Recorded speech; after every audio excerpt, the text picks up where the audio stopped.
Today I'm going to be talking about Eddie Adams' photograph, known as the Saigon execution.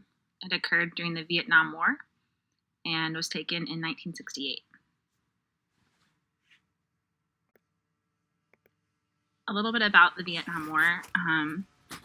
It had been going on since 1964.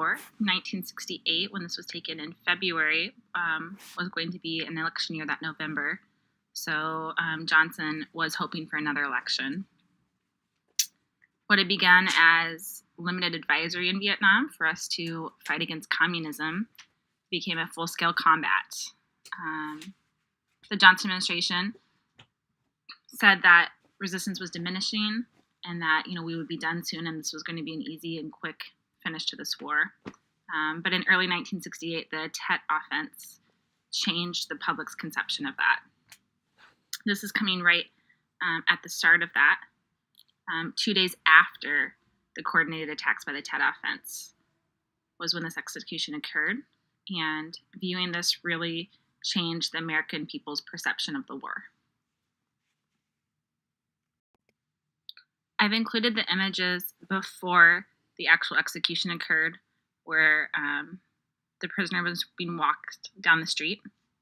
On this, you'll see General Lone, who was a part of the Southern Vietnam Ally of the Americans, and he is standing there with his back to the camera, right arm fully extended, and it's right before or right as he is shooting a Viet Cong fighter who is not in uniform but is a Viet Cong fighter, whose hands are cuffed behind his back, and this is the moment of the bullet's impact.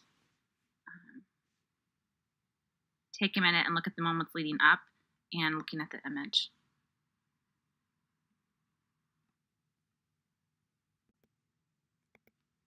A little bit about the photographer Eddie Adams. He was an associate press photographer.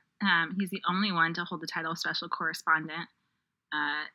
In his career, he's received numerous awards honoring his work and was in 13 wars as a war correspondent.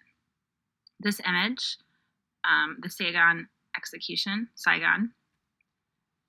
won the Pulitzer Prize in 1968 and the World Press Photo of the Year.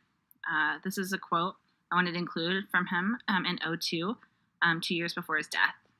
Not everybody can read a newspaper, magazine, or book, but everyone can read a photograph. The most powerful weapon in the world has been and can be a photograph. Military weapons can only destroy. Cameras in the hands of photographers with hearts can capture love, hope, passion, change lives, and make the world a better place. And it only takes 1/500th of a second. Life goes on, we photograph it, but it's much better with love. 9/11/02. This was written a year after 9/11 by Eddie Adams. We seen them pulling this guy out of a building, and they were like taking him by the hand, and they pulled him out on the street. Any photographer, say news photographer, when you grab a prisoner, you just follow him. I mean, it's a picture. You follow him until he's loaded into a wagon and driven away. So that's exactly what we did. We seen him grab this guy, and we started walking him down the street and had a sequence of pictures, just walking. I don't know who this guy is. And they stopped for a minute. I was about 5 feet away from the prisoner. To my left came this guy. I had no idea. And had a 35 millimeter lens and a single frame camera. And he went over, and I seen him go for his pistol. Well, when somebody goes for their pistol, they normally threaten. And I've taken pictures like that, somebody threatening somebody, do this or I'm going to shoot you, and nothing ever happens. So I seen him go for his pistol. As soon as he raised his pistol, I took one frame. And right after this happened, this guy comes walking, he puts his pistol in his holster and came walking right by. And he said they killed many of my men and many of your people. And just kept walking. And that's all he said. I think 2 people's lives were destroyed that day. The general's life was destroyed as well. And I don't want to destroy anybody's life. That's not my job, I mean, it really isn't.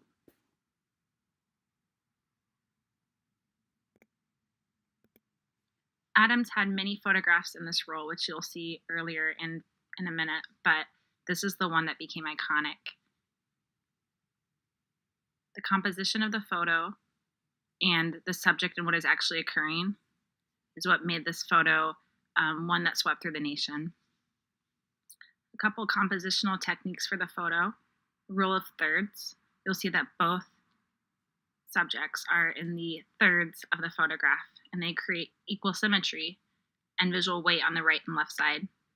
Your eye starts at the left and is led up by the general's arm to the gun, which moves your viewer's eye to the contorted face of the prisoner. This is a black and white photo with great amounts of tonal value and shadow. The darkness is at the front of the photo, which really keeps your eye present there, as well as the shallow depth of field. This photo was instantly considered iconic, and when first printed in the press, there was not information about what exactly other than the murder was occurring. So stripped from the context of a war crime, the public was left to assume that this was just a random civilian being murdered unsenselessly by Lone. According to the soldiers who captured the prisoner, he was caught leading a Viet Cong hit team, killing members of the National Police and their families.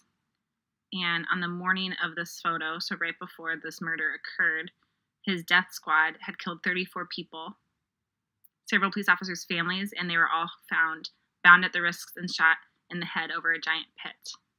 But the public didn't know this. They just saw Lone dressed in military clothes, what they thought was senselessly murdering a man dressed in street clothes. And that was the image that was put out to the press.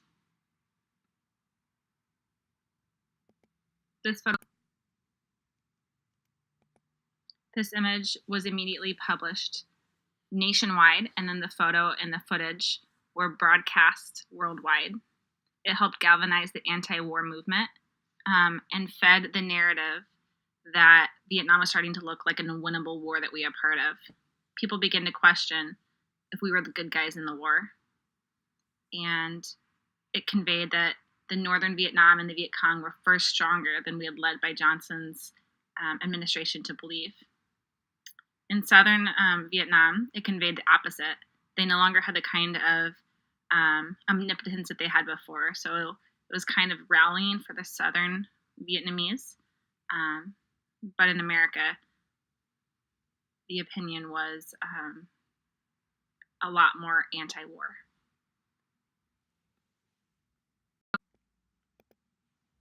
You have to bear in mind that Johnson administration had been assuring us that the enemy was on its last legs and this war was going to be tied up quickly. But when viewing this photo, it caused them to question lies that the administration had fed them. It caused them to question whether the war was going on as we've been led to believe. It led them to question the truthfulness of the administration. And the enemy appeared to be strong and invigorated. It really made the people question whether the United States was fighting for a just cause, and if we were, and why we were in Vietnam to begin with, and why we were still in Vietnam currently.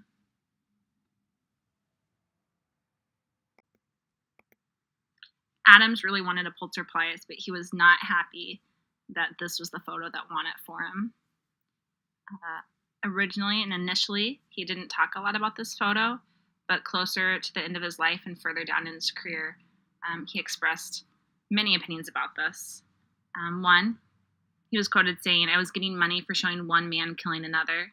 2 lives were destroyed and I was getting paid for it. I was a hero." He also said 2 people died in that photograph.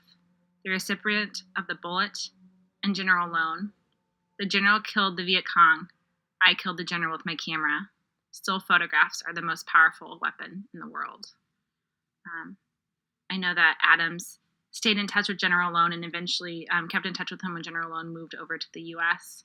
He always felt somewhat guilty and was not okay with the fact of how this photo had been represented and not portraying all the facts. This photo is still considered one of the most 100 influential photos in history. It alone is said to impact and change the course of the Vietnam War.